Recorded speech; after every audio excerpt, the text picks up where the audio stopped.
Bismillahirrahmanirrahim. Assalamualaikum warahmatullahi wabarakatuh. Apa kabar semua? Mudah-mudahan selalu dalam lindungan Allah dan sehat semua. Nah, materi pagi ini kita tentang benda gas, yaitu di tema 3 subtema 2 pembelajaran kelima dan 6. Ya, ini materi terakhir ya di subtema 2. Kalian harus perhatiin. Nah, sebelum kita mulai materi pagi ini, ada baiknya kita membaca doa terlebih dahulu supaya ilmu yang kita dapat bermanfaat dan bisa kita gunakan sebaik-baiknya. Oke? Bismillahirrahmanirrahim. Rabbi zidni ilma warzuqni fahma. Amin ya robbal alamin. Nah, kita mulai ya materi hari ini. Disimak ya, soli dan solihat. Yaitu mengenal sifat benda gas. Apa sih sifat benda gas? Nah, di materi-materi sebelumnya Ustazah sudah menjelaskan tentang benda cair, benda padat, dan benda gas ya. Nah, di sini di sekitar kita ada macam-macam jenis benda ya. Ada benda padat, benda cair, dan benda gas. Nah, apa itu benda gas? Nah, benda gas memiliki sifat-sifat dan ciri-ciri sendiri. Sifat-sifat benda gas ini cukup unik dan berbeda dibandingkan sifat benda padat atau sifat benda cair. Kenapa berbeda? Lanjut ya. Nah, benda gas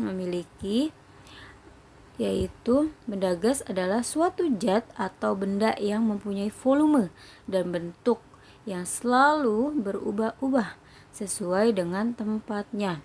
Benda gas adalah zat ringan yang sifatnya seperti udara, ya, memiliki massa yaitu CO2 disebutnya. Nah, selanjutnya nih di sini balon gas, balon udara, dan bentuk berenang berisi gas ya, kayak ban nih, ban. Benda gas ada di mana-mana, di rumah, di kamar, di jalan, dan di tempat manapun. Udara di sekitar kita termasuk benda gas ya. Udara merupakan campuran berbagai gas yang menyelimuti bumi. Nah, lihat nih, balon gas ya. Kalian tahu kan balon gas kalau kalian beli di pasar atau ada di jalan. Nah, terus ada balon udara nih. Kalian pasti pernah lihat balon udara. Terus ada ban ya, ban untuk berenang ya. Itu berisi balon gas. Oke, kalian lihat. Nah, selanjutnya manusia bisa bertahan hidup juga karena menghirup gas oksigen atau CO2. Meski wadah terlihat kosong, namun sebenarnya terdapat yang tidak bisa dilihat dengan mata. Udara tidak dapat dilihat, tetapi bisa dirasakan. Namun ada gas yang dapat dilihat, misalnya apa? Asap dan awan ya, soli dan solihat. Nah, kalau kita ngeliat ke langit, nah itu ada awan. Ketika ada apa? Sesuatu pasti ada asap ya, misalkan kebakaran itu yang bisa terlihat. Selanjutnya di sini kita lanjut tentang mengukur berat menggunakan timbangan. Nah, dari materi sebelumnya sudah Ustazah jelaskan juga ya tentang timbangan ya. Di sini salah satu sifat gas adalah mempunyai massa. Nah, makin besar massa benda, makin beratnya juga makin besar juga ya beratnya. Jadi, besar massa suatu benda, maka beratnya juga makin besar. Alat apa yang digunakan untuk menimbang berat? Nah, di sini ada nih di bawah. Alat yang digunakan untuk menimbang berat adalah timbangan. Banyak ya macam-macam timbangan. Ada timbangan berat badan, timbangan digital, ada timbangan neraca 3 kaki, ada neraca Hauss, neraca lengkan, dan neraca analitis. Nah, timbangan standar ya, macam-macam, ada banyak timbangan ya. Selanjutnya, nah di sini tentang mengenal gas LPG.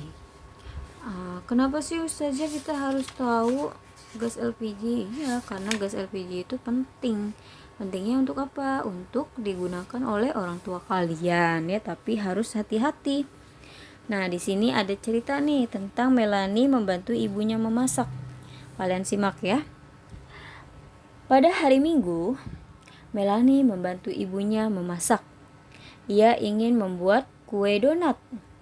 bahan-bahan untuk membuat donat, antara lain tepung, telur, gula, mentega, dan pengembang. Melanie menimbang tepung, gula, dan mentega menggunakan timbangan kue. Nah, semua bahan dicampur menjadi satu. Adonan donat yang telah jadi kemudian digoreng. Ibu menggunakan kompor gas untuk memasak. Kompor gas memerlukan bahan bakar gas LPG. Kata LPG berasal dari pelafalan singkatan bahasa Inggris, yaitu LPG ya, atau G. Liquefied petroleum gas atau gas minyak bumi yang dicairkan. Gas LPG berasal dari hasil pengolahan minyak bumi. Nah, gas LPG yang ada di dalam tabung wujudnya cair dan sebagian berwujud uap. Namun, apabila gas tersebut dikeluarkan dari tabung, wujudnya berubah menjadi gas. Wujud awal dari LPG adalah gas, namun di pasaran dijual dalam bentuk cair. Mengapa bisa begitu ya, Ustazah? Nah, kenapa tuh? Jadi, wujud gas LPG diubah dari gas menjadi cair dengan cara diberi tekanan. Dengan adanya perubahan wujud, akibat tekanan maka volume gas juga berubah. Volume gas yang berwujud cair akan menjadi lebih kecil apabila dibandingkan dengan volume gas ketika masih berwujud gas. Nah, dengan cara demikian, gas LPG lebih mudah disalurkan ke masyarakat. Saat ini, gas LPG banyak digunakan oleh masyarakat, terutama untuk bahan bakar kompor gas. Terus, kelebihannya pemakaian LPG sebagai bahan bakar jika dibandingkan dengan bahan bakar lainnya, misalnya kayu bakar ataupun minyak tanah, ya, yaitu praktis. Jadi mudah dalam menggunakan dan lebih bersih. Jadi kalau zaman dulu ya, Soli dan Solihat, orang tua kita itu kalau masak pakai kompor minyak atau ada yang menggunakan kayu bakar ya. Kalau di kampung pasti masih menggunakan kayu bakar untuk memasak. Tapi kalau kalau sekarang ini jauh lebih modern menggunakan gas LPG. Lebih ringan dan lebih bersih juga. Tapi penggunaannya juga pun harus hati-hati ya, tidak boleh asal-asalan karena mudah meledak ya, karena banyak yang terjadi kebakaran karena gas, yaitu salah memasang selang gasnya ya, Soli dan Solihat. Nah, itulah percakapan tentang Melanie dengan ibunya ya. Selanjutnya, nah di sini ada memahami arti penting bergotong royong. Kenapa sih Ustazah kita harus tahu arti penting bergotong royong?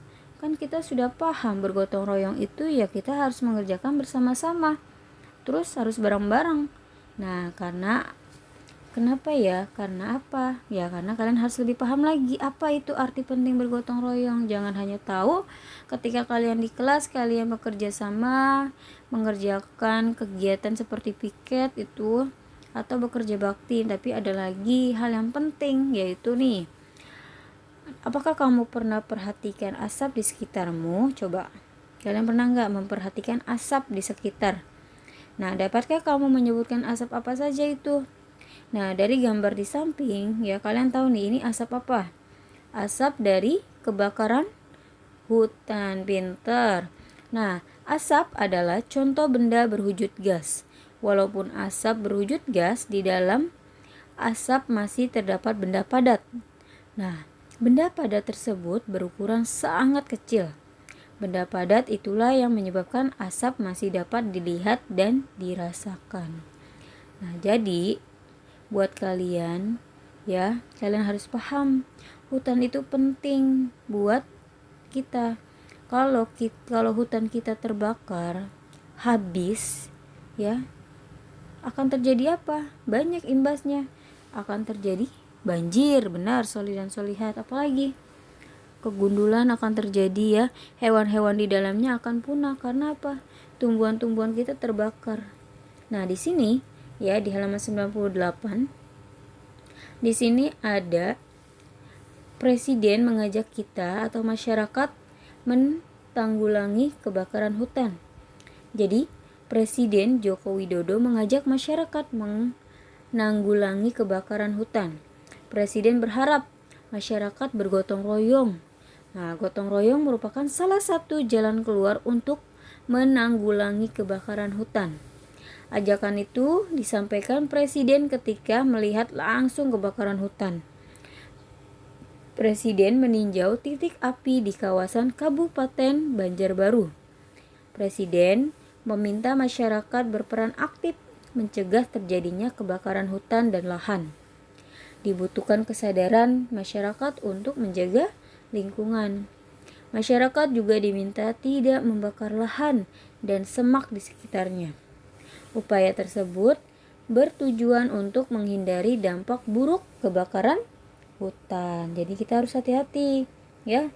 Presiden sudah mengajak masyarakat untuk menanggulangi kebakaran hutan biar tidak terjadi lagi hal-hal yang berbahaya ya, soli dan solihat. Nah, selanjutnya di sini kalian ada tugas ya.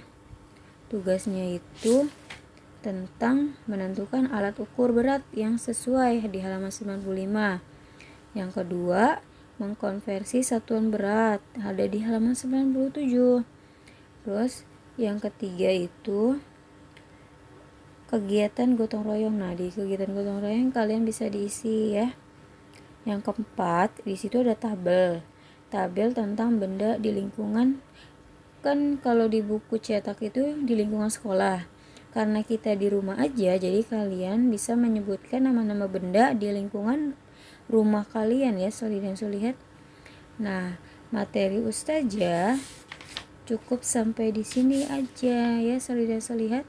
Kurang lebihnya mohon maaf.